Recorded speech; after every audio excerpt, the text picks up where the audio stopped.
Hi friends, welcome to Shyam institute. Welcome to Shyam institute daily current affairs.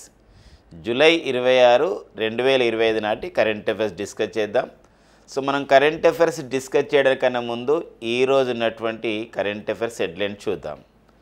So ఇందులో మొదటి అంశం July 26, 2025 ప్రాముఖ్యత. The importance of the July 26 వచ్చేసి మనకి కార్గిల్ విజయ్ దివస్ని నిర్వహించుకుంటాం. సో దానిపైన చూద్దామండి, కార్గిల్ విజయ్ దివస్. అండ్ నెక్స్ట్ వచ్చేసి మనకి మరొక ప్రధానమైన వార్త, మన రైలుకు హైడ్రోజన్ పవర్ అని చెప్పేసి కేంద్ర రైల్వే శాఖ ఒక సంబంధించినటువంటి ఇన్నోవేషన్ చేయడం జరిగింది. అంటే మన దేశంలో హైడ్రోజన్ యుత రైలుకి పరీక్ష జరిగింది, అది విజయవంతం కావడం జరిగిందనమాట. అంటే హైడ్రోజన్ ఇంధనంతో నడిచే రైలు అనమాట. ఓకేనా, నెక్స్ట్ చూద్దామండి. మాల్దీవుల పర్యటనలో భారత ప్రధాని నరేంద్ర మోడీ గారు ఉన్నారు. అండ్ నెక్స్ట్ వచ్చేసి మాల్దీవుల దేశ 60వ జాతీయ దినోత్సవానికి నరేంద్ర మోడీ గారు ముఖ్య అతిథిగా హాజరవుతున్న నేపథ్యం అనమాట. దానికి సంబంధించిన వార్త ఉందండి. అండ్ నెక్స్ట్ వచ్చేసి ఇస్రో ప్రస్తుత చైర్మన్ డాక్టర్ వి నారాయణన్ గారికి జీపీ బిర్లా స్మారక అవార్డు 2025 సంవత్సరానికి గాను హైదరాబాద్లో ప్రదానం చేయడం జరిగింది. దానికి సంబంధించిన విశేషాలు చూద్దాం. అండ్ నెక్స్ట్ వచ్చేసి మరి భారత క్రికెట్కి సుమారు 14 సంవత్సరాల పాటు సేవలు అందించినటువంటి మహిళా క్రికెటర్ వేద కృష్ణమూర్తి గారు వీడ్కోలు పలకడం జరుగుతుందన్నమాట. అంటే రిటైర్మెంట్ని అనౌన్స్ చేయడం జరిగింది. అదొక మనకి న్యూస్లో ఒక స్పోర్ట్స్ అప్డేట్గా ఉందండి. ఇవన్నీ మనకి ఈరోజు ఉన్నటువంటి కరెంట్ అఫైర్స్ హెడ్లైన్స్. వీటితో పాటుగా కొన్ని ప్రాంతీయ, జాతీయ, అంతర్జాతీయ ప్రాముఖ్యత గల అంశాలతో పాటు ప్రెస్ ఇన్ఫర్మేషన్ బ్యూరో అండ్ వివిధ ఆన్లైన్ సోర్సెస్ ద్వారా వచ్చినటువంటి సమాచారంతో పాటుగా ఈరోజు కొన్ని కరెంట్ అఫైర్స్ బుల్లెట్స్ పాయింట్ కూడా చివరిలో మనం డిస్కస్ చేద్దామండి. వీడియో స్కిప్ కాకుండా చూడండి, ఖచ్చితంగా మీకు ఒక మంచి ఇన్ఫర్మేషన్ వస్తుంది. ఎగ్జామినేషన్ పాయింట్ ఆఫ్లో ఉపయోగపడే సమాచారం మీకు అందుబాటులోకి వస్తుంది. ఇందులో మొదటి అంశం చూద్దామండి. మొదటి అంశం వచ్చేసి మనకి కార్గిల్ విజయ్ దివస్. మరి కార్గిల్ విజయ్ దివస్ మనం ప్రతి సంవత్సరం కూడా జూలై 26 నిర్వహించుకుంటాం. దానికి గల కారణం ఏంటంటే 1999లో మే 3న ఈ సంఘటన జరిగిందండి. యాక్చువల్గా మే 3న ఈ యొక్క జమ్మూ కాశ్మీర్ ప్రాంతంలో కార్గిల్ సంబంధించిన ప్రాంతంలో ఒక గొర్రెల కాపరి అయినటువంటి తాషీ నామ్గ్యాల్, అతని పేరేంటండి, వారి యొక్క పేరు తాషీ నామ్గ్యాల్ గుర్తించడం జరిగింది. ఏంటంటే చొరబాటుదారులు వస్తున్నారు, ఉగ్రవాదులు ఆ విధంగా కార్గిల్ ప్రాంతాన్ని చేరుకుంటున్న విషయాన్ని భారత సైన్యానికి చెప్పడం జరిగింది. వెంటనే మన భారత సైన్యం కార్గిల్ ప్రాంతాన్ని ఆక్యుపై చేసుకుంటున్నటువంటి చొరబాటుదారులని, ఉగ్రవాదులను ఏర్పారేయడానికి ఆపరేషన్ విజయ్ అనే ఒక కార్యక్రమాన్ని నిర్వహించిందండి. ఆపరేషన్ విజయ్ కార్యక్రమం అనేది జూలై 26, 1999న సంపూర్ణం కావడం జరిగింది, సక్సెస్ కావడం జరిగిందని భారత సైన్యం అధికారికంగా ప్రకటించింది. దానికన్నా ముందే జూలై 14, 1999న అప్పటి మన భారత ప్రధాని అటల్ బిహారీ వాజ్పేయి గారు ప్రకటించారు, కార్గిల్ ప్రాంతాన్ని మనం మళ్ళీ తిరిగి స్వాధీనం చేసుకున్నామన్న విషయం. ఎందుకోసమంటే పాకిస్తాన్ మిలిటరీ పాలకుడైనటువంటి ముషరఫ్ చేపట్టినటువంటి ఈ కార్యక్రమం అనేది మరి కార్గిల్ ఆక్యుపై చేసుకోవడం జరిగింది పాకిస్తాన్ సంబంధించిన చొరబాటుదారులు, ఉగ్రవాదులు. అలాంటి క్రమంలో మన ప్రాంతాన్ని మనం స్వాధీనం చేసుకున్నాం 1999. జూలై 26న సంపూర్ణం చేయడం జరిగిందని మన భారత సైన్యం ప్రకటించింది. అందుకోసమే ప్రతి సంవత్సరం కూడా జూలై 26ని మనం ఎలా జరుపుకుంటున్నామంటే కార్గిల్ విజయ్ దివస్గా జరుపుకుంటున్నాం. అయితే మరి ఇందులో మన భారత సైన్యం ప్రారంభించింది ఈ కార్గిల్ ప్రాంతాన్ని తిరిగి స్వాధీనం చేయడానికి భారత సైన్యం ప్రారంభించింది ఆపరేషన్ విజయ్. అండ్ మళ్ళీ ఇందులోనే వైమానిక దళం, మన భారత వైమానిక దళం అండి. మన భారత వైమానిక దళం ప్రారంభించిందండి. భారత వైమానిక దళం ప్రారంభించింది ఏంటంటే ఇక్కడ ఆపరేషన్ సఫేద్ సాగర్. అండ్ ఇదే సంబంధించినటువంటి కార్గిల్ ప్రాంతం ఆక్యుపై చేసుకోవడంలో మన నావికాదళం ప్రారంభించింది ఏంటంటే ఆపరేషన్ తల్వార్ అండి. ఆపరేషన్ తల్వార్, ఇలా 3 ఉంటాయండి. మనకు ఆపరేషన్ విజయ్ మనకు చాలా పేరు ఉంటుంది. బట్ దాంతోపాటుగా మనకి ఆపరేషన్ సఫేద్ సాగర్ అనే పేరుతో భారత వైమానిక దళం కూడా సైన్యానికి సపోర్ట్ చేసింది. అండ్ ఆపరేషన్ తల్వార్ అనే పేరుతో నావికా దళం కూడా సపోర్ట్ చేసింది. మొత్తానికి మన భారత త్రివిధ దళాలు ఒక మూకుమ్మడిగా పోరాటం చేశాయి. పాకిస్తాన్ ఆక్యుపై చేసుకున్నటువంటి ఈ కార్గిల్ ప్రాంతాన్ని మళ్ళీ మనం స్వాధీనం చేసుకోవడం జరిగింది. ఇది జూలై 26 యొక్క ప్రత్యేకత 1999లో జరిగిందనమాట. ఓకేనండి. ఈ నేపథ్యంలో మనం గమనించాల్సిన కొన్ని అంశాలు మనకున్నాయి అప్డేట్గా. సో సైన్యం అని చెప్పేసి అంటున్నాం కాబట్టి మన భారత సైనిక ప్రస్తుత ప్రధానాధికారి ఎవరు అని చెప్పేసి అంటే వారు వచ్చేసి ఎవరండి, general Upendra Dwivedi. So general Upendra Dwivedi present మన భారత ప్రధాన సైనిక అధికారిగా పనిచేస్తున్నారండి.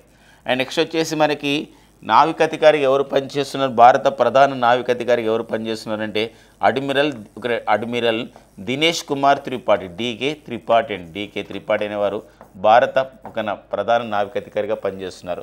మరి భారత ప్రధాన వైమానిక అధికారి ఎవరు పనిచేస్తున్నారని చెప్పేసి అంటే వారు ఎయిర్ చీఫ్ మార్షల్ ఎవరండి, air chief marshal Amarpreet Singh అనేది ఏపీ సింగ్ అంటాం, అమర్ప్రీత్ సింగ్ గారు పనిచేస్తున్నారు. దాంతోపాటుగా ఈ త్రివిధ దళాల మధ్య సమన్వయం గురించి ఏర్పాటు చేయబడేటువంటి మరొక సంబంధ పదవి chief of the defence staff. మరి సిడిఎస్కి ఎవరు పనిచేస్తున్నారని చెప్పేసి అంటే భారత చీఫ్ ఆఫ్ ది డిఫెన్స్ స్టాఫ్గా పనిచేస్తున్న వారు general Anil Chauhan. So general Anil Chauhan అనేవారు ఉండడం జరిగిందండి. 2వ వారం అనమాట ఆ పదవి చేపట్టిన వారు.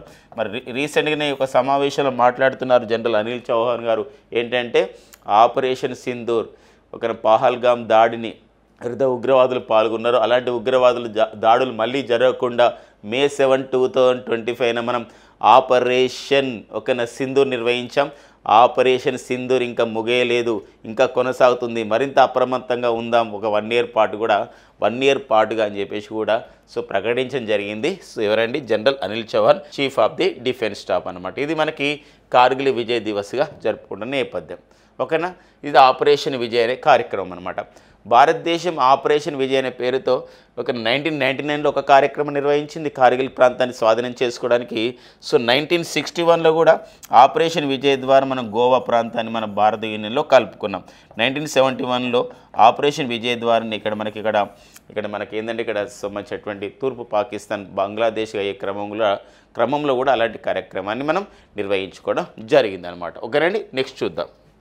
సో మరి మాల్దీవుల దేశానికి మన భారత ప్రధాని నరేంద్ర మోడీ గారు 2 దేశాల పర్యటనకి వెళ్ళడం జరిగింది. బ్రిటన్ దేశానికి వెళ్ళారు. సో ఇప్పుడు బ్రిటన్ దేశంలో కాంప్రహెన్సివ్ ఎకనామిక్ ట్రేడ్ అగ్రిమెంట్ని విజయవంతంగా చేసుకోవడం జరిగింది. బ్రిటన్ తర్వాత భారత ప్రధాని ఏ దేశానికి వెళ్ళాడని, మాల్దీవుల దేశం. సో మాల్దీవుల దేశం మనం భౌగోళికంగా చూడొచ్చు. ఇక్కడ మాల్దీవుల దేశం మనకి ఇక్కడే మన భారత్కి ఈ వైపున మనకి ఉంటుందండి. శ్రీలంక ఇలా మనకి నైబర్హుడ్ దేశం ఒకటి మాల్దీవుల దేశం. మరి ఈ మాల్దీవుల దేశ పర్యటనకి వెళ్ళినటువంటి 2 కారణాలు ఉన్నాయి. ఒకటి వచ్చేసి మాల్దీవుల దేశ జాతీయ దినోత్సవానికి, మాల్దీవుల దేశ ఎన్నో జాతీయ దినోత్సవం అండి, మాల్దీవుల దేశ 60వ జాతీయ దినోత్సవానికి 60th నేషనల్ డే అనమాట. 60వ జాతీయ దినోత్సవానికి భారత ప్రధాని నరేంద్ర మోడీ గారు ముఖ్య అతిథిగా హాజరు కావడం జరిగిందనమాట. అంతేకాదండి, మాల్దీవుల దేశ రాజధాని మాలేలో పర్యటిస్తున్నారు భారత ప్రధాని నరేంద్ర మోడీ గారు. సో మాలే విమానాశ్రయంలో మరి వీరు దిగగానే ఆ దేశ అధ్యక్షుడైనటువంటి మహమ్మద్ ముయిజ్ స్వాగతం పలకడం జరిగిందనమాట. అంటే 2023 సంవత్సరంలో మహమ్మద్ ముయిజ్ మాల్దీవులకు దేశ అధ్యక్షుడైన తర్వాత భారత్ వైపు కాకుండా ఇండియా అవుట్ అనే నినాదంతో ఏం చేసిండంటే మహమ్మద్ ముయిజ్ చైనాకు మద్దతు పలికాడండి మహమ్మద్ ముయిజ్. అలాంటి వ్యక్తి మళ్ళీ తన సంబంధించినటువంటి విదేశాంగ విధానంలో మరి ఇది కరెక్ట్ కాదు, మేము అవలంబించిన వైఖరి చైనా వైఖరి అవలంబించిన కరెక్ట్ కాదు, భారత్ వైపే ఉండాలని మళ్ళీ తమ విదేశాంగ విధానంలో మార్పు తీసుకొచ్చుకొని మళ్ళీ ఇప్పుడు భారత ప్రధాని నరేంద్ర మోడీ గారిని అలా ఇన్వైట్ చేయడం జరిగిందనమాట. ఇలాంటి నేపథ్యంలో మాల్దీవుల దేశ అభివృద్ధికి 4,850 కోట్ల రుణాన్ని ఆ విధంగా ఇస్తున్నట్లు ప్రకటించడం జరిగింది భారత ప్రధాని నరేంద్ర మోడీ గారు. అంతేకాకుండా మాల్దీవుల దేశ పర్యటనలో భాగంగా ఆ దేశ రక్షణ శాఖ కార్యాలయం పైన నరేంద్ర మోడీ యొక్క సంబంధించిన ఇమేజ్ని కూడా అక్కడ ఒక ఫోటోను కూడా పెట్టడం జరిగిందనమాట. ఇలాంటి నేపథ్యంలో మరి ఒక ఇంపార్టెంట్గా ఉంటుందండి. ఎందుకోసం అంటే మనకి గతంలో మాల్దీవులకి మనం సహాయం చేయడానికి, మాల్దీవులకు ఆహార పదార్థాలు వైద్య సహాయం చేయడానికి మన భారతదేశం గతంలో ఆపరేషన్ సంజీవని అనే కార్యక్రమాన్ని నిర్వహించింది. ఆపరేషన్ సంజీవని అనే కార్యక్రమం నిర్వహిస్తే మనకి మాల్దీవుల దేశం ఏం చేసిందండి, ఇండియా అవుట్ అని నినాదంతో భారత్తో దౌత్య సంబంధాలు అవసరం లేదు, ఎలాంటి సహాయం అవసరం లేదు, మేము చైనాతోనే మేము ఫ్రెండ్షిప్ చేస్తామని ఆ దేశం చేసిన నేపథ్యంలో మళ్ళీ ఏమైందంటే చైనా వైఖరి తెలుసుకున్నటువంటి మాల్దీవుల దేశం భారత్కు సపోర్ట్ చేస్తున్న నేపథ్యాన్ని సో భారత్ యొక్క అవసరం ఉంది అని చెప్పేసి ఉపఖండంలో అని చెప్పేసి సో ఇక్కడ చెప్పడం జరిగిందనమాట. ఇదే నేపథ్యంలో మరొక సంబంధించిన విషయం గమనించండి. సో మన మాల్దీవుల దేశం వాళ్ళు సో ఇండియా అవుట్ అని నినాదం చేసి మళ్ళీ మన భారతదేశ పర్యాటక విధానం పైన కూడా మార్పు తీసుకొచ్చాం. మనం వెంటనే మనం కూడా ఏం చేసామంటే మన భారతదేశంలో మన లక్షద్వీపులలో పర్యాటకాన్ని ప్రోత్సహించుకోవడం జరిగిందనమాట. మనం కూడా సోషల్ మీడియా వేదికగా గతంలో మాల్దీవుల విషయంలో ఇక్కడ మన బాయ్కాట్ మాల్దీవ్స్ అనే ఉద్యమాన్ని కూడా ప్రారంభించడం జరిగింది సోషల్ మీడియాలో. తర్వాత ఇప్పుడు సద్దుమణిన నేపథ్యం ఉందండి.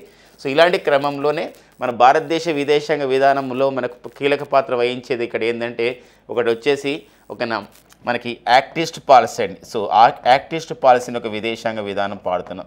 దాంతోపాటుగా నైబర్హుడ్ ఫస్ట్ అనే విధానాన్ని వాడుతున్నాం. నైబర్హుడ్ ఫస్ట్ అని చెప్పేసి అంటాం.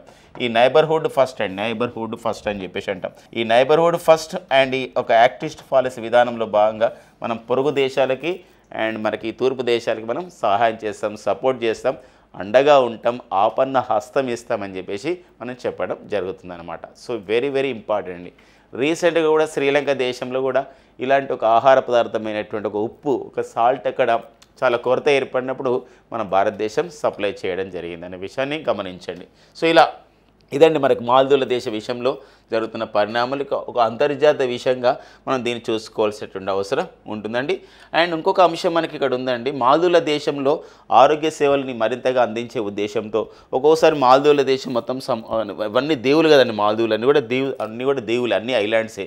అలాంటప్పుడు ఏమైనా ప్రకృతి వైపరీత్యాలు వచ్చినప్పుడు, ఏమైనా ఎమర్జెన్సీ సేవలు అవసరం వచ్చినప్పుడు, ఏమన్నా ఒక సంబంధించినటువంటి మెడికల్ సర్వీసెస్ అవసరమైనప్పుడు, సో మనకి డిజాస్టర్స్ వచ్చినప్పుడు ఇలాంటి సేవలు అందించడానికి, సత్వరమైన చర్యలు అందించడానికి సో మన భారతదేశం ఆరోగ్య మైత్రి ద్వారా గతంలోనే భీష్మ అని చెప్పేసి ఒక హెల్త్ క్యూబ్స్ని సెట్స్ని తయారు చేయడం జరిగిందనమాట. అంటే ఈ భీష్మ అనేది ఏంటంటే it is a mobile hospital అని చెప్పేసి అంట. మొబైల్ హాస్పిటల్స్ అంటే ఏంటంటే ఇవి హాస్పిటల్ లాగానే ఉంటాయి, మనకు ఒక రూమ్ లాగా ఉంటాయి, కానీ మొత్తం కూడా ఇట్లా మొత్తం పాలిథిన్తో చేస్తారు. అన్నీ అందులో ఎమర్జెన్సీ సర్వీసెస్ సంబంధించినటువంటి అన్ని మెడిసిన్స్ అందులో ఉంటాయి అన్నమాట.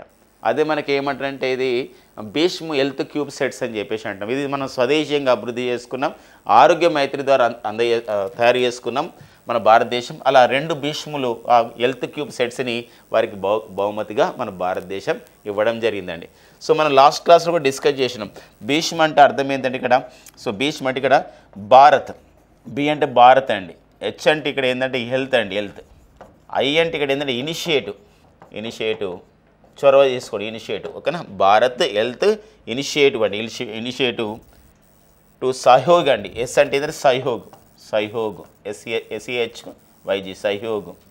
ఇంకొక హెచ్ ఉంది ఇక్కడ, హిత అంటే మేలు చేస్తాం, అండ్ మైత్రి ఫ్రెండ్షిప్ కూడా చేస్తాం, మంచి ఆరోగ్య సర్వీస్ కూడా అందిస్తామని చెప్పేసి ఈ భారత్ హెల్త్ ఇనిషియేటివ్ టు సహయోగ్ హిత మైత్రి అని చెప్పేసి మనం అనడం జరుగుతుందండి. సో భీష్మ అబ్రివేషన్ కూడా మనకి ఇంపార్టెంట్గా ఉంటుంది. రీసెంట్గా మనం కరెంట్ అఫైర్స్ డిస్కస్ చేసినాం.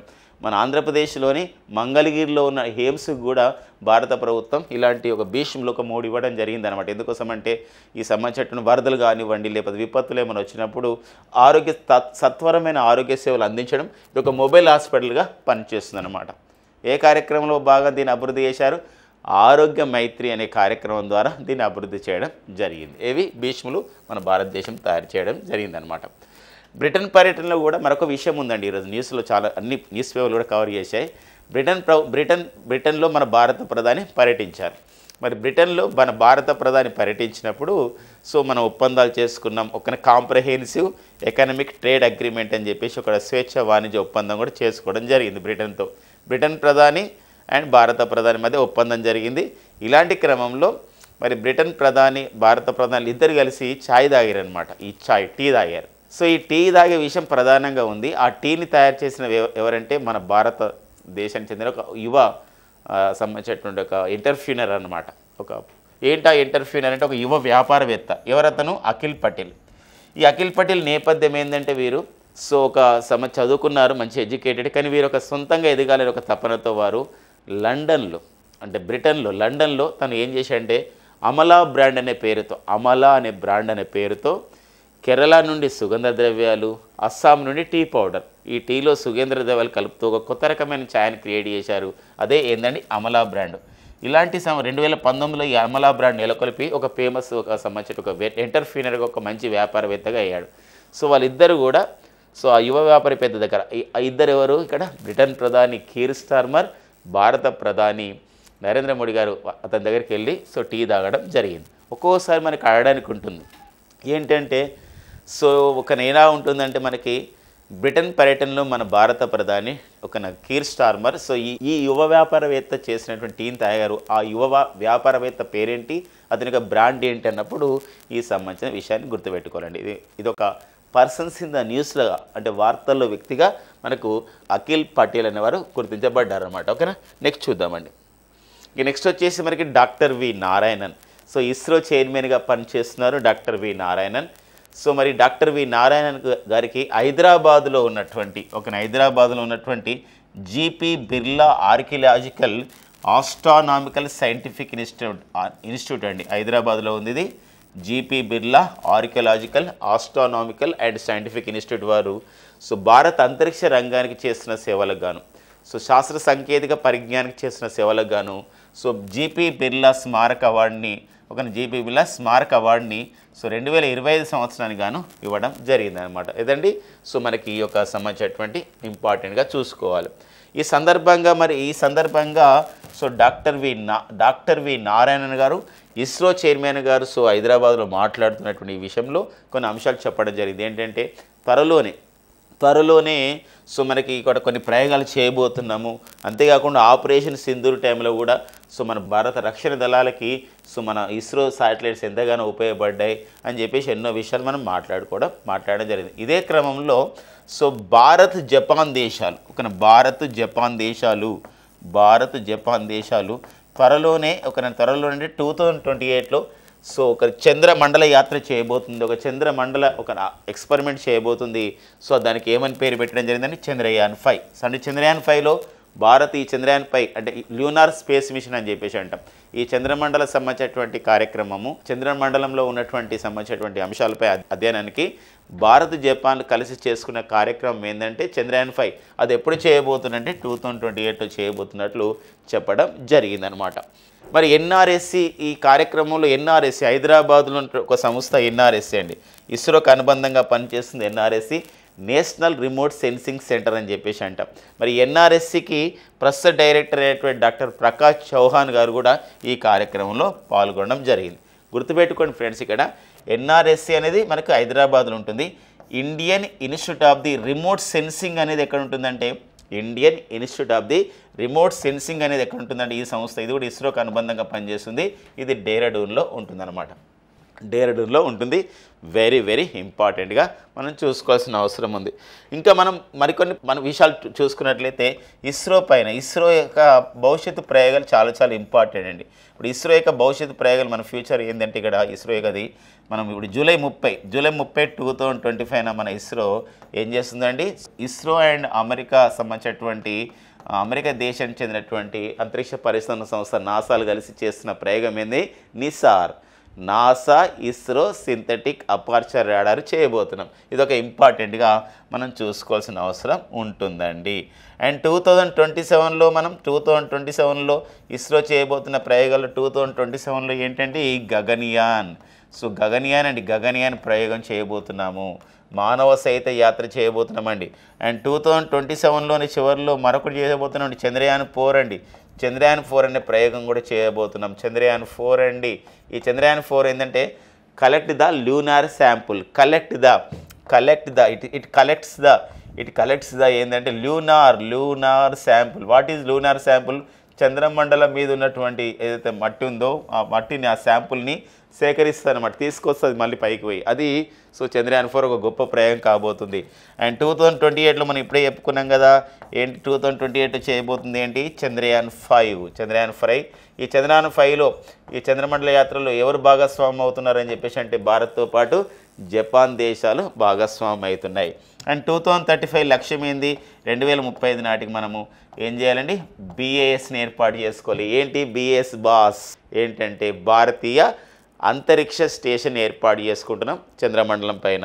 అండ్ 2040 యొక్క ప్రాముఖ్యత ఏంది మన యొక్క ఫ్యూచర్లో, ఇస్రో ఏంటంటే సో ఏం చేస్తుందంటే చంద్రమండల యాత్ర పైన చంద్రుడి మీదకి మనం ఏం చేస్తున్నాం, ఒక మ్యారీడ్ స్పేస్ మిషన్ అంటే మానవ సైత యాత్ర చేయబోతున్నాం. అండి. ఇది ఇవన్నీ మన ఫ్యూచర్ సంబంధించినటువంటి భవిష్యత్తు కార్యక్రమాలు ఇవన్నీ కూడా మైల్ స్టోన్ కాబోతుంది అని చెప్పొచ్చు అనమాట. ఎందుకోసం అంటే ఇస్రో చేపట్టిన చాలా కార్యక్రమాలు కూడా మైల్ స్టోన్స్కి చేయడం జరిగింది. ఇది ఒక ఇంపార్టెంట్ అండి. మరి 2025లో ఇప్పటివరకు చేసిన ప్రయోగాలు మనం చూసినట్లయితే జనవరి 29 అండి. ఈ జనవరి 29, 2025న ఇస్రో చేసినటువంటి ప్రయోగం ఏదైతే మనకుందో జిఎస్ఎల్వి F-15 ద్వారా మనం చేసామండి. ఏది నావిగేషన్ శాటిలైట్ 02 చేయడం జరిగింది. దీని యొక్క ప్రత్యేకత ఏంటి అని చెప్పేసి అంటే మనకి ఇది సతీష్ ధావన్ స్పేస్ సెంటర్ నుండి చేసినటువంటి 100వ రాకెట్ ప్రయోగం అనేది చేయడం జరిగిందనమాట. అంతేకాకుండా మనకి మే 18 2025 కూడా మనం PSLV C61 ద్వారా మనము EOS 09 ఎర్త్ అబ్జర్వేషన్ శాటిలైట్ 09 కూడా చేయడం జరిగిందనమాట. ఇది మనకు ఈ నేపథ్యం మనం చూసుకోవాల్సిన అవసరం ఉందండి. ఇది ఇస్రో సంబంధించిన విషయం. ఒక్కోసారి మనకు చంద్రయాన్ 5 మనకు 2028లో చేస్తున్నాం, చంద్రయాన్ 4 2027లో చేస్తున్నాం. మరి చంద్రయాన్ 1 ఎప్పుడు చేసామని డౌట్ రావచ్చు. చంద్రయాన్ 1 అనేది ఎప్పుడు చేయడం జరిగింది అని చెప్పేసి అంటే 2000 చంద్రయాన్ 1 ఎప్పుడంటే 2008లో చేసాం. అండ్ చంద్రయాన్ 2 ఎప్పుడు చేయడం జరిగింది, చంద్రయాన్ 2 ఎప్పుడు చేయడం జరిగింది అని చెప్పేసి అంటే మరి గమనించండి. చంద్రయాన్ 2 అండి మనకి 2019లో చేయడం జరిగింది. అండ్ నెక్స్ట్ చంద్రయాన్ 3 అండి. చంద్రయాన్ 3ని ఎప్పుడు చేయడం జరిగిందని చంద్రయాన్ 3 చూసినట్లయితే మనకి 2023లో చేయడం జరిగిందనమాట. ఇలా మనకి ఒక సంబంధించినటువంటి అంశాన్ని కూడా చూసుకోవాల్సిన అవసరం ఉంటుందన్నమాట కాంపిటేటివ్ ఎగ్జామినేషన్లో. ఓకేనండి. ఇది మనకి ఈ ప్రతి పాయింట్ కూడా మనకి ఎగ్జామినేషన్లో ఉపయోగపడుతున్నటువంటి నేపథ్యం అనమాట. ఓకేనా. నెక్స్ట్ చూద్దాం.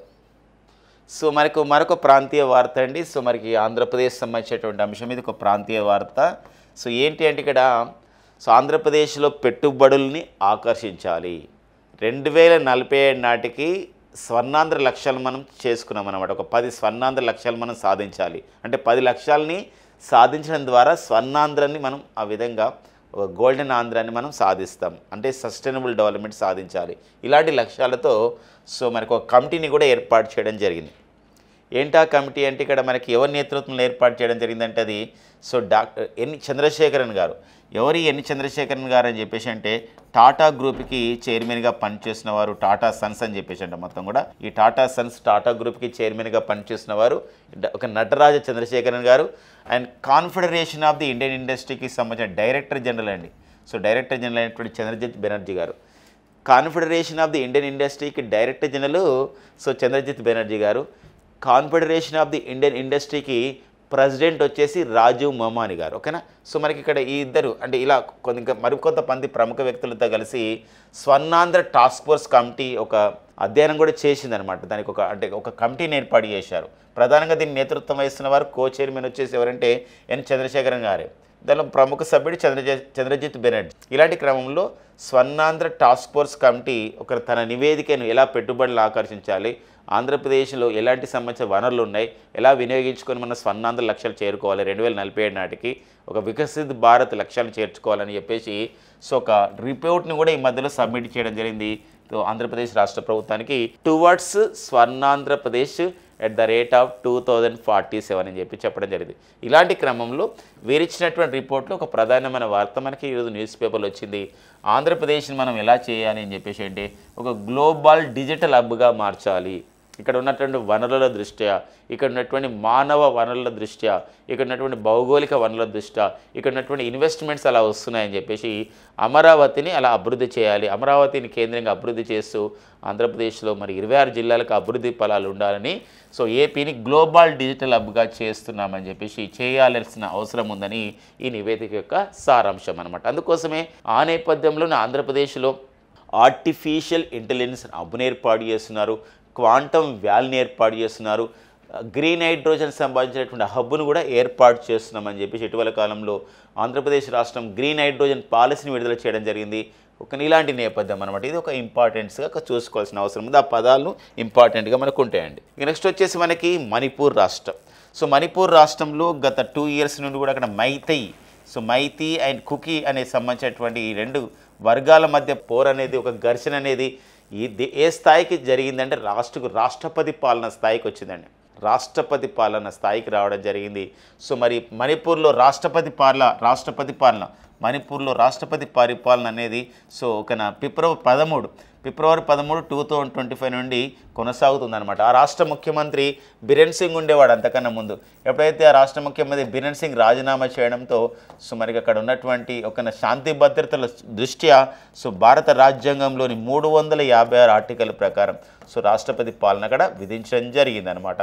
సో 6 నెలల పాటు రాష్ట్రపతి పాలన కొనసాగుతున్న నేపథ్యంలో సో రూల్స్ అండ్ మనకు రాజ్యాంగం ప్రకారం ప్రతి 6 నెలలకు ఒకసారి అక్కడ పరిస్థితులని అధ్యయనం చేసి మరొకసారి పొడిగించాల్సిన అవసరం ఉంటుంది. ఒకవేళ శాంతి భద్రతల సమస్య లేదనుకొని చెప్పేసి అనుకోండి, అలాంటప్పుడు ఏంటంటే ఆపేస్తారు. అలా కాకుండా సో అక్కడ ఇంకా శాంతి భద్రతలు ఇంకా ఒక సంబంధించినటువంటి రాలేదు కాబట్టి అలాంటి నేపథ్యంలో ఆగస్టు 12 నాటికి అయిపోతుంది 6 నెలలు. అలాంటి క్రమంలోనే ఆగస్టు 13, 2025 నుండి మరొకసారి కూడా ఇక్కడ రాష్ట్రపతి పరిపాలన కొనసాగించే అంశం ఉందని చెప్పేసి ఈరోజు ప్రధానమైన వార్తల్లో రావడం జరిగిందనమాట. సో ఇది మనకి మణిపూర్ మనకి ఇక్కడ చూసినట్లయితే ఇక్కడ ఇమేజ్లో కూడా మనం మణిపూర్ని చూడొచ్చండి. ఈశాన్య రాష్ట్రాల్లో ఒకటనమాట మణిపూర్ రాష్ట్రం. సో రాష్ట్రపతి పరిపాలన అనేది మణిపూర్ రాష్ట్రంలో సో అత్యధిక సార్లు ఈశాన్య రాష్ట్రాల్లో నార్త్ ఈస్టర్న్ స్టేట్లో ఎక్కువ రాష్ట్రపతి పాలన ఉంది అని చెప్పేసి అంటే అది సో మణిపూర్లోనే చెప్పొచ్చు అనమాట. 6.5 years కన్నా ఎక్కువగా మనకి మణిపూర్లో రాష్ట్రపతి పరిపాలన అనేది కొనసాగుతుంది. అయితే ఇక్కడ రాష్ట్రపతి పరిపాలన గురించి చెప్పినట్లయితే అత్యధికంగా అయితే జమ్మూ కాశ్మీర్లో రాష్ట్రపతి పాలన ఎక్కువగా కొనసాగింది. సుమారు 15 సంవత్సరాల పాటు కొనసాగిందండి. తర్వాత చూసినట్లయితే పంజాబ్ రాష్ట్రంలో 10 సంవత్సరాల పాటు కొనసాగింది. తర్వాత పుదుచ్చేరి అంటే కేంద్రపాలిత ప్రాంతంలో దాదాపుగా 7 years కొనసాగడం జరిగిందనమాట. ఇదంతా కూడా 356 ఆర్టికల్ ప్రకారం అక్కడ అమలు చేయడం జరిగింది రాష్ట్రపతి పరిపాలన. ఇలాంటి క్రమంలో మణిపూర్లో కూడా అదే కొనసాగుతుందన్నమాట. మరొక సంబంధించిన విషయాన్ని గమనించాలి. భారతదేశంలో మరి ఏ రాష్ట్రాల్లో ఇంతవరకు రాష్ట్రపతి పరిపాలన విధించలేదని చెప్పేసి అంటారు. అలా కాకుండా ఇప్పుడు ప్రస్తుతం మన భారతదేశంలో ఏ రాష్ట్రంలో రాష్ట్రపతి పాలన ఉంది, ప్రెసిడెంట్ రూల్ ఉందంటే మణిపూర్లో ఉంది. కానీ మణిపూర్లో తొలిసారిగా రాష్ట్రపతి పాలన ఎప్పుడు విధించారని 1967లో విధించడం జరిగిందనమాట. అలాంటి నేపథ్యాన్ని కూడా చూసుకోవాల్సిన అవసరం ఉంటుందన్నమాట. మరొక సంబంధించిన విషయాన్ని గమనించుకోవాలి.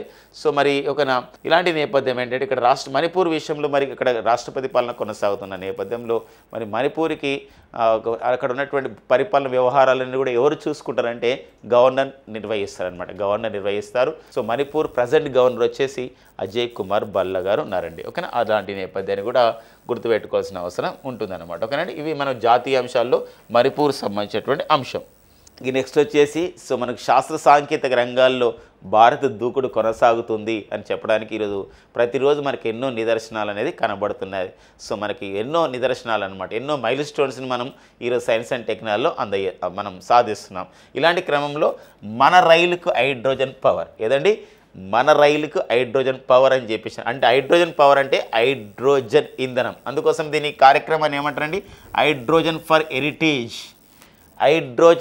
హెరిటేజ్ అనే కార్యక్రమంలో భాగంగా సో మనం స్వదేశీయంగా మనం ఏం చేస్తున్నామంటే ఒక హైడ్రోజన్ ఇంధన రైలు కోచ్ని, హైడ్రోజన్ ఫ్యూయల్ ట్రైన్ కోచ్ని డెవలప్ చేసుకోవడం జరిగింది చెన్నైలో. ఎక్కడంటే ఐసీఎఫ్. వాట్ ఈజ్ ఐసీఎఫ్ అంటే ఇంటిగ్రల్ కోచ్ ఫ్యాక్టరీ అండి. ఇక్కడ ఇంటిగ్రల్ కోచ్ ఫ్యాక్టరీలో మనం అభివృద్ధి చేసుకోవడం జరిగిందనమాట. సో ఇది వెరీ వెరీ ఇంపార్టెంట్ అండి, వెరీ ఇంపార్టెంట్. మరి హైడ్రోజన్ పవర్ కోచ్ శక్తి ఎంత ఉంటుందో తెలుసా అండి. ఇక్కడ మనం శక్తిని మనం ఇక్కడ హార్స్ పవర్లో హెచ్పి అని చెప్పేసి అంటాం. హార్స్ పవర్స్ ఎంత తెలుసా, 1200 హార్స్ పవర్స్. ప్రపంచంలో ఇంత హార్స్ పవర్స్తో నడిచే హైడ్రోజన్ పవర్తో నడిచే హైడ్రోజన్ ఇంధనంతో నడిచే సంబంధించినటువంటి హెచ్పి మోటార్స్ లేవు, ఇంజన్స్ లేవు. ఇదే అన్నమాట ఫస్ట్ది. ఈవెన్ యూరోపియన్ యూనియన్ ప్రపంచంలో తొలిసారిగా హైడ్రోజన్ ఇంధన రైలుని ప్రవేశపెట్టినటువంటి దేశం, the first country in the world introduced the hydrogen fuel train, that is the Germany అండి. జర్మనీలో కూడా ఇలాంటిది లేదు, యూరోపియన్ యూనియన్లో కూడా ఇంత పవర్ఫుల్ ఇంజన్ లేదు, అది మన దగ్గరే ఉందన్నమాట. సో త్వరలోనే ఇది పరీక్ష చేశారు, ఇది విజయవంతం కావడం జరిగింది. హైడ్రోజన్ ఇంధనంతో నడిచే రైలు కోచ్ పరీక్ష చేశారు, అది సక్సెస్ కావడం జరిగింది. ఈ విషయాన్ని కేంద్ర రైల్వే శాఖ మంత్రి అయినటువంటి అశ్విని వైష్ణవ్ గారు కేంద్ర రైల్వే శాఖ మంత్రి, information broadcasting minister, electronics IT minister అయినటువంటి అశ్విని వైష్ణవ్ గారు ఎక్స్ అనే సామాజిక వేదిక ద్వారా ప్రకటించడం జరిగిందనమాట. సో మరి ఐసీఎఫ్లో చెన్నైలో గతంలో కూడా ఒక సంబంధించినటువంటి రైలుని తయారు చేశారు. అది మనం వందే భారత్ ఎక్స్ప్రెస్ అని పిలుస్తున్నాం. ఆ వందే భారత్ ఎక్స్ప్రెస్ని కూడా ఇండిజినస్గా స్వదేశంగా అక్కడే తయారు చేయడం జరిగింది. వందే భారత్ ఎక్స్ప్రెస్ అండి. ప్రారంభంలో దీన్ని ట్రైన్ 18 అనేవాళ్ళం, వందే భారత్ ఎక్స్ప్రెస్ గుర్తుందనుకుంటే ఈరోజు మన వందే భారత్ ఎక్స్ప్రెస్ అనేది సో చాలా ఫేమస్ అయింది. సో మరి వందే భారత్ ఎక్స్ప్రెస్ అండి. దీని యొక్క సృష్టికర్త ఎవరు అని చెప్పేసి అంటే దీన్ని మొత్తం డిజైన్ చేసిన వారు ఎవరండి, సుధాంశు మణి అని చెప్పేసి కూడా సో మనం గుర్తుపెట్టుకోవాల్సిన అవసరం మనకు ఉంటుందన్నమాట. ఇదండి మనకి రైల్వే గురించినటువంటి సమాచారం. ఒక సైన్స్ అండ్ టెక్నికల్ అప్డేట్స్గా రైల్వే సమాచారంగా మనం తెలుసుకోవాల్సినటువంటి అవసరం ఉంటుందన్నమాట. ఓకేనా, నెక్స్ట్ చూద్దామండి. ఇక నెక్స్ట్ వచ్చేసి మనకి మన తిరుపతిలో ఉన్నటువంటి ఐసర్ అండి. ఐసర్ అని చెప్పేసి అంటాం. ఐసర్ సంస్థ ఒక సంబంధించినటువంటి పరిశోధన చేసింది. పర్యావరణ ప్రమాదాలని ముందుగానే పసిగడుతుంది. ఒక టైగర్ బీటిల్స్ అనే ఒక కీటకం అండి. ఈ టైగర్ బీటిల్ అనే ఒక కీటకం ఉంది కదండి. ఈ టైగర్ బీటిల్ అనే ఒక కీటకం, ప్రత్యేకమైన కీటకం ఉంటుంది. ఇది ఒక ప్రత్యేకమైన కీటకం. ఇది అరుదుగా కనిపించే కీటకాలు. పర్యావరణంలో ఏమైనా మార్పులు వస్తున్నాయి, ఇక్కడ నేను మనుగడ సాధించలేను అని చెప్పేసి అన్నప్పుడు అది ప్లేస్ మారుస్తుంది అనమాట. అది ముందే పసిగడుతుంది. ఈ విషయాన్ని తిరుపతికి చెందినటువంటి ఐసర్ శాస్త్రవేత్తలు, తమిళనాడు శాస్త్రవేత్తలు, ఒడిషా శాస్త్రవేత్తలు అందరూ కూడా టైగర్ బీటిల్ క్వెస్ట్ ఇండియా అనే ఒక కార్యక్రమంలో భాగంగా సో దీన్ని మొత్తం కూడా ఇట్లా ఒక సంబంధించినటువంటి విషయాన్ని శాస్త్రవేత్తలు గుర్తించడం జరిగిందనమాట. ఇది ఒక శాస్త్ర సాంకేతిక పరిశోధన పర్యావరణ విషయంలో మనం గుర్తుపెట్టుకోవాల్సిన అవసరం ఉంది. ఐసర్ అంటే ఏంటి, ఎలా అడుగుతాడు? ఇటీవల కాలంలో ఒక పర్యావరణ ప్రమాదాలని పసిగట్టే విధంగా టైగర్ బీటిల్స్ని అధ్యయనం చేసేటువంటి శాస్త్రవేత్తలు ఎవరు అంటే ఐసర్ శాస్త్రవేత్తలు. అందులో పాల్గొన్నవారు మనం ఏ రాష్ట్రాలు కూడా చూసుకోవాలి. ఐసర్ అంటే ఇక్కడ అర్థం ఏంటంటే ఇక్కడ Indian institute of science education and research అని చెప్పేసి అంటామండి. సైన్స్ ఎడ్యుకేషన్ అండ్ రీసెర్చ్ అంటే మన భారతదేశంలో ఐసర్ అనేది వివిధ ప్రాంతాల్లో ఉన్నాయండి. ఐసర్ మన భారతదేశంలో మనం చూసినట్లయితే ఇక్కడ బెహరంపూర్లో ఒకటి ఐసర్ ఉందండి. మన భారతదేశం బెహరంపూర్లో ఉంది. భోపాల్లో కూడా ఒక ఐసర్ ఉందండి. బెహరంపూర్లో ఉందండి. సో భోపాల్లో ఉందండి. అండ్ కోల్కత్తాలో కూడా ఉందండి. కోల్కత్తాలో కూడా ఒక ఐసర్ ఉంది. అండ్ నెక్స్ట్ వచ్చేసి ఇక్కడ పంజాబ్లోని మొహిలీ దగ్గర మొహిలీ అని చెప్పేసి అంటాం, అక్కడ కూడా ఉందండి. అండ్ నెక్స్ట్ వచ్చేసి ఇక్కడ పూణేలో ఒక ఐసర్ ఉందండి. అండ్ తిరువనంతపురం అండి, మనకి ఇక్కడ ఒక తిరువనంతపురం అంటే సో మన కేరళలో ఉంది. అండ్ రీసెంట్గా ఎక్కడ ఏర్పాటు చేసిన తిరుపతిలో కూడా దీన్ని ఏర్పాటు చేయడం జరిగిందనమాట. ఇలా మొత్తము ఐసర్ ఒకటి ఉన్నాయి. ఇవన్నీ ఏ మంత్రిత్వ శాఖ పరిధిలోకి పనిచేస్తాయంటే మినిస్ట్రీ ఆఫ్ ది ఎడ్యుకేషన్ పరిధిలో పనిచేస్తున్నటువంటి సంస్థలు అనమాట. సో ఆ నేపథ్యాన్ని ఇక్కడ చూసుకోవాల్సిన అవసరం ఉందండి. నెక్స్ట్ చూద్దాం. ఇక నెక్స్ట్ వచ్చేసి మనకు ఒక సైన్స్ అండ్ టెక్నికల్ అప్డేట్ రక్షణ రంగ విషయం అండి. సో మనము స్వదేశంగా అభివృద్ధి చేసుకున్నటువంటి ఒక సంబంధించినటువంటి డ్రోన్ వ్యవస్థ నుండి స్వదేశంగా అభివృద్ధి చేసుకున్న ఒక డ్రోన్ వ్యవస్థ నుండి క్షిపణి ప్రయోగం చేశాం. ఇది విభిన్నతగా ఉంది, మోస్ట్ సక్సెస్ఫుల్ కావడం జరిగింది. ఆ ప్రయోగం కూడా, ఆ పరీక్ష కూడా మన నేల నుండి, మన గడ్డ నుండి, తెలుగు గడ్డ నుండి ఆ ప్రయోగం జరిగింది, విజయవంతం కావడం జరిగింది. ఆ ప్రయోగం చేసిన వారు DRDO. మరి రక్షణ దళాల్లో ఎవరి యొక్క అవసరం గురించి తయారు చేయడం జరిగిందంటే భారత సైనిక అవసరాలు తీర్చడానికి. సో భారత సైనిక అవసరాలు తీర్చడానికి రాత్రిపూట కూడా ఈ డ్రోన్ నుండి మనం ఏం చేయొచ్చు అంటే మిజైల్ టెస్ట్ చేయొచ్చు, బంకర్లని లేకపోతే ఈ సంబంధించినటువంటి కూడా ధ్వంసం చేయొచ్చు. ఒక మిజైల్ అండి అది. సో మరి పేలోడ్స్ కూడా తీసుకెళ్లే సామర్థ్యం కూడా దానికి ఉంది. సో మరి ఇమేజ్లో కూడా మీరు చూడొచ్చు అండి. సో ఇక్కడ గమనించండి, ఇది డ్రోను. ఈ డ్రోన్ ఉంది ఇక్కడ, ఇది డ్రోన్ అండి. ఇక్కడ చిన్న కనబడుతున్న డ్రోను, దీనికి ఇక్కడ మనకు కొంచెం ఫైర్ లాగా ఉందండి, ఇది మిజైల్ అనమాట. అంటే డ్రోన్ ద్వారా మిజైల్ మనం ఎన్నో డ్రోన్స్ తయారు చేసినాం, స్వదేశీయంగా కూడా తయారు చేసినాం. ఏంది నాగాస్త్ర అనే ఒక డ్రోన్ను తయారు చేసినాం. ఈ నాగాస్త్ర అంటే ఇది మనకు సుసైడల్ డ్రోన్, మన భారతదేశంలో ఆత్మాహుతి డ్రోన్ తయారు చేసినాం, ప్రైవేట్ రంగంలో కూడా తయారు చేసినాం. అండ్ భార్గవాస్త్ర అని చెప్పేసి మనకు డ్రోన్లను ఆ విధంగా ధ్వంసం చేసే ఒక సంబంధించినటువంటి కార్యక్రమం భార్గవాస్త్ర డ్రోన్ కూడా మనం అభివృద్ధి చేసుకున్నాం. ఇలాంటి క్రమంలో ఇప్పుడు డ్రోన్ నుంచి క్షిపణి ప్రయోగం విజయవంతం కావడం జరిగింది. ఇది మనకు DRDO విజయవంతం చేయడం జరిగింది. ఈ DRDO ఇది ఒకటి చేయడం జరిగింది. ఆ ప్రయోగం ఎక్కడ జరిగింది, ఆ పరీక్ష ఎక్కడ జరిగిందంటే మన ఆంధ్రప్రదేశ్లోని ఓర్వకల్లు అంటే కర్నూలు జిల్లా ఓర్వకల్లు మండలం పాలకొలను అనే ఒక గ్రామంలో అక్కడ ఉన్నటువంటి NOAR అని చెప్పేసి అంటామండి. అంటే నేషనల్ మరికి ఓపెన్ ఏరియా రేంజ్ అని చెప్పేసి అంటామండి. ఆ ప్రాంతంలో దీన్ని నిర్వహించుకోవడం జరిగిందనమాట. ఈ కార్యక్రమంలో మరి ఇలాంటి సంబంధించినటువంటి డ్రోన్ వ్యవస్థని తయారు చేసుకోవడం క్రమంలో ఈ డ్రోన్ని అభివృద్ధి చేసిన సంస్థ ఏదంటే బెంగళూరుకి చెందినటువంటి ఒక స్టార్టప్ అండి. బెంగళూరుకి చెందినటువంటి ఒక స్టార్టప్ వచ్చేసి ఇక్కడ ఈ యొక్క న్యూ స్పేస్ రీసెర్చ్ టెక్నాలజీ వాళ్ళు దీన్ని అభివృద్ధి చేయడం జరిగింది. సో ఈ డ్రోన్ అభివృద్ధి చేశారు. మళ్ళీ ఈ సంబంధించినటువంటి మిజైల్ని ఎవరు అభివృద్ధి చేయడం జరిగిందని చెప్పేసి అంటే ఇక్కడ సో మనకి DRDOకి అనుబంధ సంస్థ అయినటువంటి హైదరాబాద్లో ఉన్నటువంటి DRDO అనుబంధ సంస్థలు RCI అంటే Rashtriya centre of the Imarat అని చెప్పేసి అంటాం. RCI అంటే ఏంటండి Rashtriya centre of the Imarat అని చెప్పేసి అంటామండి. సెంటర్ ఆఫ్ ది ఇమారత్ అనే సంస్థలు. అండ్ నెక్స్ట్ వచ్చేసి మనకి మరొక DRDL defence research development laboratory and ఒక defence electronics research laboratory. And next వచ్చేసి ఇక్కడ మనకి మరొకటి ఇక్కడ చూసినట్టు ఇక్కడ సో మరి ఒక TBRL అని చెప్పేసి అంటాం, టెక్నాలజీ బాలిస్టిక్ రీసెర్చ్ ల్యాబొరేటరీ అని చెప్పేసి అంటాం. ఆ సంస్థలు కూడా మనకు భాగస్వామ్యం కావడం జరిగింది. ప్రధానంగా అయితే ఇవి గుర్తుపెట్టుకోవాల్సిన అవసరం ఉందన్నమాట. ఇవి సో ఈ సంబంధించినటువంటి మిజైల్ని అభివృద్ధి చేయడం జరిగిందనమాట. సో ఈ ఇలాంటి సంబంధించినటువంటి మిజైల్ని ఏమంటాం, డ్రోన్ నుండి ప్రయోగించే ఈ మిజైల్కి ఏమని పేరు పెట్టడం జరిగిందంటే ULPGM-V3 అంటే గతంలో V2 ఉండి దాన్ని కొంచెం అప్డేట్ చేసి ఏం చేశారండి ULPGM-V2 అని చేయడం జరిగింది. ఇక్కడ కూడా మనం చూడొచ్చు ULPGM-V2. ఈ ULPGM-V2 అంటే అర్థం ఏంటంటే ఇక్కడ అన్మ్యాన్డ్ ఏరియల్ వెహికల్ అంటే ఏంటంటే మానవరహిత ప్రయోగం అనమాట. అంటే మానవుడు లేకుండానే అన్మ్యాన్డ్, ఎలాంటి మనిషి అవసరం లేకుండానే unmanned aerial vehicle launched precision and P అంటే ప్రెసిషన్ గైడెడ్ మిజైల్ అని చెప్పేసి అంటామండి. Guided missile. సో అబ్రివేషన్ పరంగా కూడా మనం చూసుకోవాల్సిన అవసరం ఉంటుందండి. ఇది డ్రోన్ నుండి క్షిపణి ప్రయోగం అనే విషయం DRDO చేయడం జరిగింది. ఈ DRDO గురించి ఎన్నోసార్లు డిస్కస్ చేశాం. డిఫెన్స్ రీసెర్చ్ డెవలప్మెంట్ ఆర్గనైజేషన్ 1958 జనవరి 1 ఏర్పాటు చేయబడింది. DRDOకు ప్రెసిడెంట్ చైర్మన్ వచ్చేసి సమీర్ వి కామత్ అంటే సమీర్ వెంకటపతి కామత్ అని వస్తుందండి. ఎవరండి? సమీర్ వెంకటపతి అండి. సమీర్ వెంకటపతి లేదా వి అని పెట్టవచ్చు. వెంకటపతి కామత్ అండి. తను ప్రజెంట్ DRDOకి చైర్మన్గా పనిచేస్తున్నటువంటి నేపథ్యం అనమాట. ఓకేనండి. సో నెక్స్ట్ చూద్దాం. ఇది సైన్స్ అండ్ టెక్నికల్ అప్డేట్లో డిఫెన్స్ పాయింట్ ఆఫ్లో మనం చూసుకోవాలి. PM వికసిత్ భారత్ రోజ్గార్ యోజన ఇది ఒక గొప్ప కార్యక్రమం కాబోతుంది. మన భారతదేశంలో ఉద్యోగాల కల్పన ప్రధానమైన ఉద్దేశం, ప్రైవేట్ రంగంలో ఉద్యోగాల కల్పన ప్రధానమైన ఉద్దేశంతోనే వచ్చినటువంటి ఒక వినూత్నమైన కార్యక్రమంగా చెప్పొచ్చు PM వికసిత్ భారత్ రోజ్గార్ యోజన. సో మరి ఈ నెల అంటే వచ్చే నెల ఆగస్టు 1, 2025 నుండి ఇది ప్రారంభం కాబోతుంది.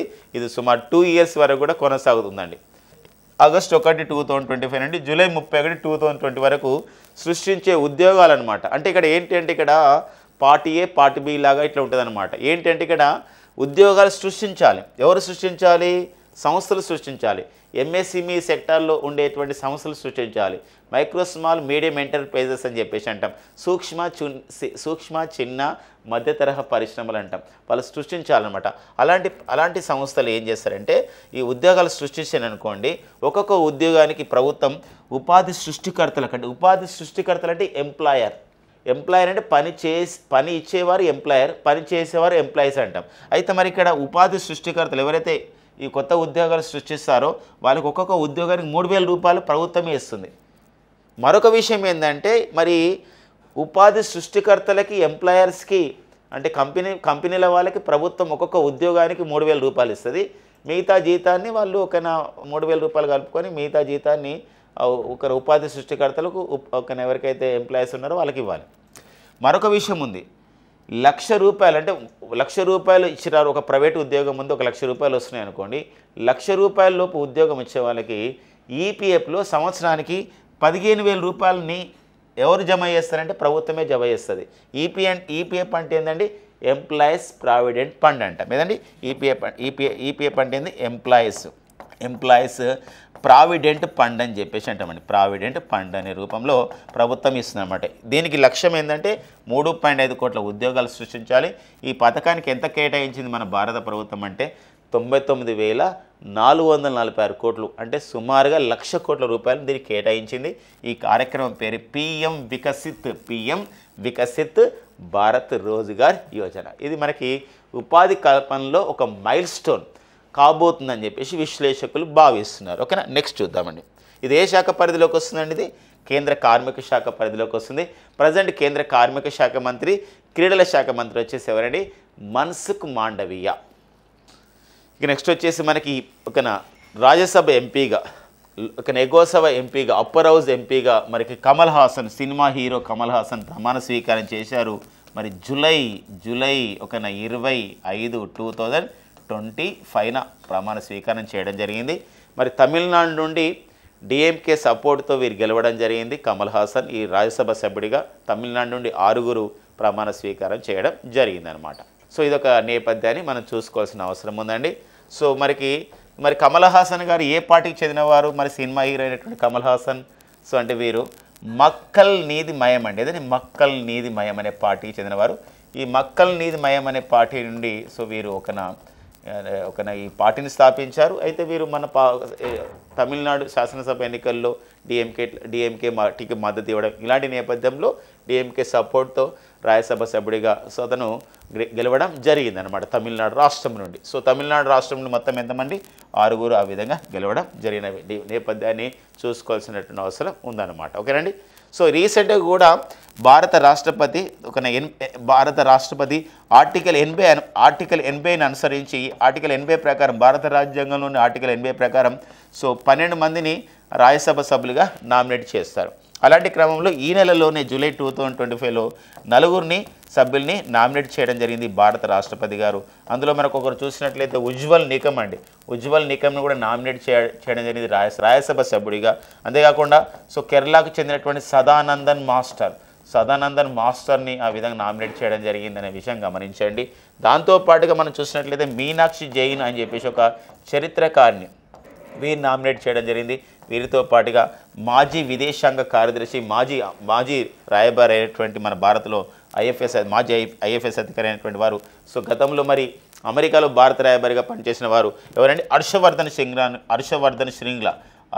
శ్రింగ్లాని కూడా నామినేట్ చేయడం జరిగిందన్నమాట. సో ఇలా కూడా గుర్తుపెట్టుకోండి. జూలై 2025లో భారత రాష్ట్రపతి భారత రాజ్యాంగంలోని 80వ ఆర్టికల్ అనుసరించి ఎంతమంది నామినేట్ చేశారు ఆ 4 పేరు తెలుసుకోవాలి. మొత్తానికి 12 మంది నామినేట్ చేయాలి, కానీ 4 ఇక్కడ నామినేట్ చేయడం జరిగింది సంబంధించినటువంటి వేకెన్సీ ప్రకారం అనమాట. ఓకేనండి, ఇది మనకు ఒక ఇంపార్టెంట్గా చూసుకోవాలి.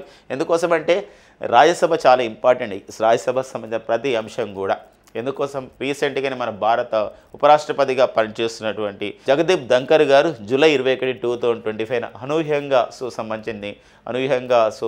ఎవరు ఊహించని విధంగా భారత రాజ్యాంగంలోని 67 క్లాస్ ఏ ఆర్టికల్ ప్రకారం తన పదవికి రాజీనామా చేయడం జరిగింది. నిన్ననే ఎలక్షన్ కమిషన్ ఆఫ్ ఇండియా భారత రాజ్యాంగంలోని 324 ఆర్టికల్ అనుసరించి ఇప్పుడు రాజ్యసభకి అంటే రాష్ట్రపతి అంటే ఇక్కడ గమనించండి, అంటే ఉపరాష్ట్రపతి పదవికి మనకేంటంటే ఉపరాష్ట్రపతి పదవికి రాజీనామా చేశాడు కదండి. ఉపరాష్ట్రపతి పదవికి రాజీనామా చేశారు ఎవరు? జగదీప్ ధంకర్ ఉపరాష్ట్రపతి పదవికి రాజీనామా చేయడం జరిగింది. మరి ఇలాంటి క్రమంలో అంటే రాజ్యసభకు చైర్మన్గా ఎవరు ఉంటారంటే ఉపరాష్ట్రపతి ఉంటారు. ఇలాంటి క్రమంలో మరి రాజ్యసభకి ఖచ్చితంగా ఇప్పుడు మళ్ళీ చైర్మన్ ఉండాలి, ఒక 60 డేస్లో నియమించుకోవాలన్నమాట రూల్స్ ప్రకారం. అలాంటి క్రమంలోనే మరి ఉపరాష్ట్రపతి పదవికి మళ్ళీ ఇప్పుడు ఎలక్షన్ నోటిఫికేషన్ విడుదల చేయడం జరిగింది. ఈసారి ఎలక్షన్ నోటిఫికేషన్లో మనం చూసినట్లయితే 324 ఆర్టికల్ ప్రకారం విడుదల చేసినటువంటి దీని ప్రకారం భారత ఎన్నికల సంఘం నిర్వహిస్తుంది.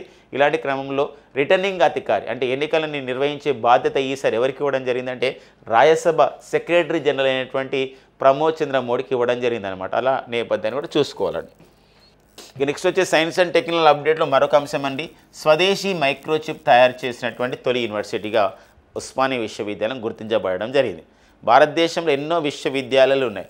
ఎన్ని విశ్వవిద్యాలయాలు ఉన్నా ఫస్ట్ అనమాట ఉస్మానియా విశ్వవిద్యాలయం హైదరాబాద్లో ఉన్నటువంటి ఒక ప్రైవేట్ సంస్థ అయినటువంటి ఇంజనీరింగ్ సంస్థ అయినటువంటి CBIT Chaitanya Bharathi institute of the technology వాళ్ళు సంయుక్తంగా అంటే ఓయూ విశ్వవిద్యాలయానికి మద్దతుగా సిబిఐటితో అంటే ఓయూ విశ్వవిద్యాలయం ప్రధానంగా చేసింది. దీనికి ఎవరు మద్దతు ఇచ్చారంటే సిబిఐటి వాళ్ళు మద్దతు ఇచ్చారు. సో మరి చిప్ టు స్టార్టప్ అనే పథకం ద్వారా సో మరి ఓయూ ఒక ఇంజనీరింగ్ ప్రిన్సిపాల్ అయినటువంటి ప్రొఫెసర్ చంద్రశేఖర్ గారి నేతృత్వంలో సో ఒక స్వదేశీ మైక్రోచిప్ని తయారు చేయడం జరిగింది.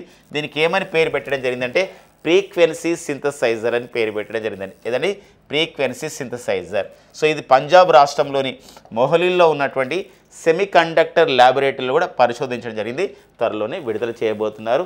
సో ఇది ఒక సైన్స్ అండ్ టెక్నాలజీ అప్డేట్లో అంటే ఒక ఇంపార్టెంట్ అప్డేట్గా చెప్పుకోండి, గుర్తుపెట్టుకోవాల్సిన అవసరం మనకు ఉందన్నమాట. సో అటల్ పెన్షన్ యోజన అండి. సో మరి అటల్ పెన్షన్ యోజన అసంఘటిత కార్మికులకి, సో అసంఘటిత కార్మికులు అనార్గనైజ్డ్ సెక్టార్ లేబర్ అని చెప్పేసి అంటాం. మరి అసంఘటిత కార్మికుల గురించి ఉద్దేశించింది. ఈ అసంఘటిత కార్మికుల యొక్క పింఛన్ కార్యక్రమమే పింఛన్ ఇచ్చే కార్యక్రమమే ఈ యొక్క అటల్ పెన్షన్ యోజన ఏపీవై అని చెప్పేసి అంటాం. మరి అటల్ పెన్షన్ యోజన ప్రారంభించబడి 10 సంవత్సరాలు అయిపోయింది. మరి అటల్ పెన్షన్ యోజన ఇలాంటి కార్యక్రమం ద్వారా మరి సో 18 నుండి 40 సంవత్సరాల వయసు వాళ్ళు 18 to 40 years ఏజ్ గ్రూప్ వాళ్ళు ఇందులో మనకి నెల ఇందులో కొంచెం డబ్బులు ఇచ్చినట్లయితే ప్రభుత్వం కొంత జోడించేసి ఏం చేస్తుందంటే 60 years తర్వాత 60 years తర్వాత పెన్షన్ అనేది ఇవ్వడం జరుగుతుంది. ఆ పెన్షన్ని మనకి అటల్ పెన్షన్ యోజన అని చెప్పేసి అంటాం. May 9, 2015 ఈ కార్యక్రమం ప్రారంభించబడింది. సో మరి ఒక కేంద్ర ఆర్థిక శాఖ ఈ కార్యక్రమాన్ని నిర్వహిస్తుంది. కేంద్ర ఆర్థిక శాఖ పరిధిలోని PFRD అనే సంస్థ చూసుకుంటుంది. Pension fund regulatory development authority of India అని చెప్పేసి అంటామండి. PFRD అంటే ఏంటి?